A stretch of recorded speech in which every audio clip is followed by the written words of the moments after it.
So what do you do when a team is really young and really promising and they have this amazing future and a potential franchise cornerstone, and then they have a big and a good third option, and then they just realize they're not good enough for the NBA Western Conference? You blow it up. Now look, I'm not saying the Memphis Grizzlies experiment was an entire failure. I mean, you got to the second round of the Western Conference semifinals, lost to the then champion Golden State Warriors, and then again became champions later that year, so it makes perfect sense to lose that matchup. I just don't see how it works though. Ja Morant is exciting, he's electric, he's mystifying. He can't stay healthy though. Jaren Jackson Jr., low-key fraudulent defensive player of the year that should have gone to Evan Mobley, but that's neither here nor there. Also the fact that he is a big that doesn't like to rebound, and he's not a big enough perimeter threat to actually be a substantial cornerstone in that Grizzlies perimeter game. Desmond Bane is not bad, but I wouldn't call him great exactly at anything. He's not a defensive liability, but he's certainly not a help. He's a good 20 to 30 point per game scorer if he's on a heater, but whether or not he's on a heater depends on his consistency. Then you've got Gigi Jackson and Scottie Pippen Jr. I want to stay there for a bit. That is your future to me. Gigi Jackson, Scottie Pippen Jr., Salty Aldana, Zach Edey, etc. That is your future right there. So today, what I'm going to do is talk about potential moves I think the Memphis Grizzlies could make in order to get other young guys they can develop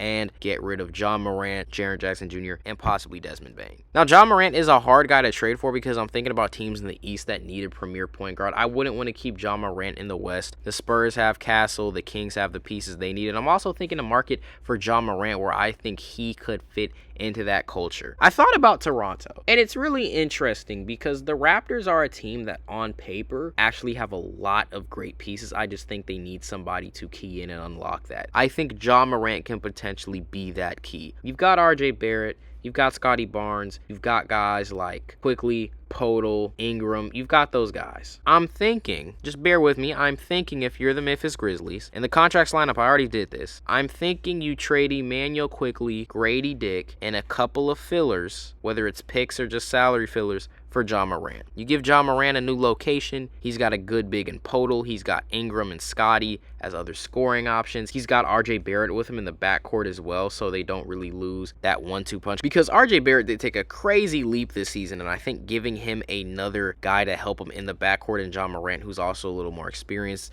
they could definitely be something in Toronto. I think Ja fits the Toronto culture. Still a big city. It's away from the West, so the Grizzlies don't have to worry about that. And then you're getting Quickly back, and you're getting Grady Dick back. A good starting guard potentially, and also a good bench piece in Grady Dick. I think that's the trade I would make if I'm the Memphis Grizzlies. You get a young guard back and you get a good bench player. You're not overselling for Ja because I don't think Ja Morant is really a guy that can command another win-now player and first-round picks. He's elite, but again, his health is something that is a little bit under question. I also think that teams looking at Ja Morant, maybe they don't see him being a crazy first option alone as a cornerstone of a franchise, but a team like Toronto, he has a chance to flourish. He's got other pieces, and there's guys like Derek Queen in this draft that could drop lower. Toronto also does have those draft picks. Masai Ujiri is a great GM. I believe they can do some things with that. Now for Jaren Jackson Jr., I think he needs to be in a team that has an elite guard, and I'm not saying Ja Morant is an elite guard, but another guard that could set him up elite. My mind goes to Trae Young. My mind goes to the Atlanta Hawks.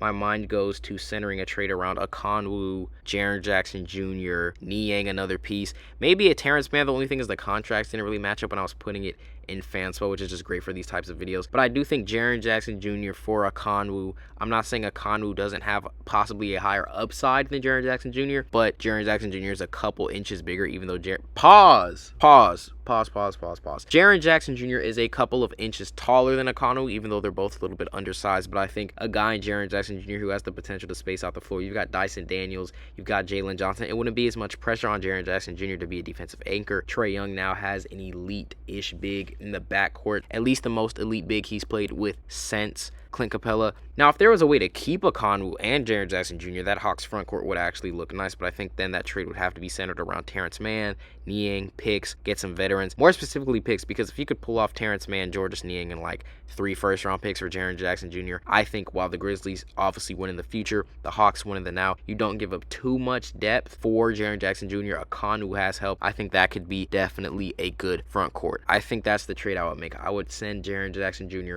to Atlanta either for Okongwu or Terrence Manning, and then some picks. That's what I would do. And then finally, it's the question of Desmond Bane. And Desmond Bane is one of those guys I think is in the Fred VanVleet type of player, maybe a slightly undersized guard, but can find his shot, good from three, potentially a good vocal leader. The issue is that Desmond Bane does not have any qualities that I think a team would splurge a ton for. So let's think about this. In the Western Conference, I don't think a team needs a Desmond Bane.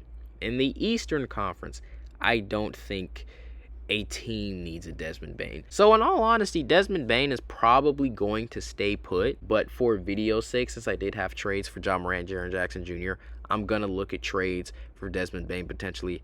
I'll be right back. Yeah, so I just searched Fanspo. He's not even a player that's being traded on the discussion post, and in general, he's making $36 million next season. I don't think he's a $36 million man.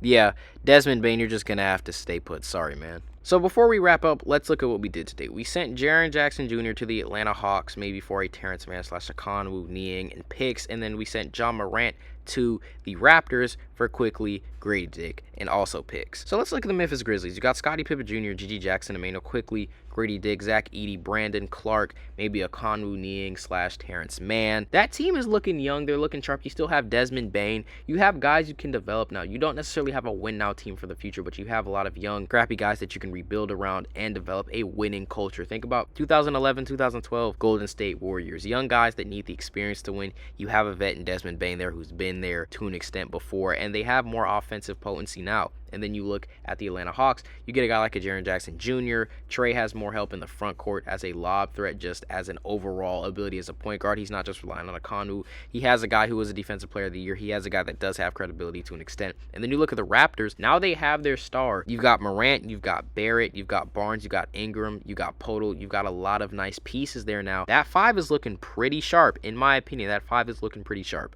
With that being said, though, guys, that is going to wrap it up. Again, as always, if you enjoyed the content, make sure to like, comment, share, and subscribe. The Memphis Grizzlies are not a team that failed to me. They're just a team that, as currently constructed, is not good enough to make a finals push, and I don't think they have enticing enough pieces to get a guy like a KD, a Jaylen Brown, just anybody who wants to go to Memphis without giving up most of their pieces that would help them make a deep run besides their two stars, pairing someone next to Morant as well. Again, though, as always, if you enjoyed the content, make sure to like, comment, share, and subscribe, and we will see you all in the next one.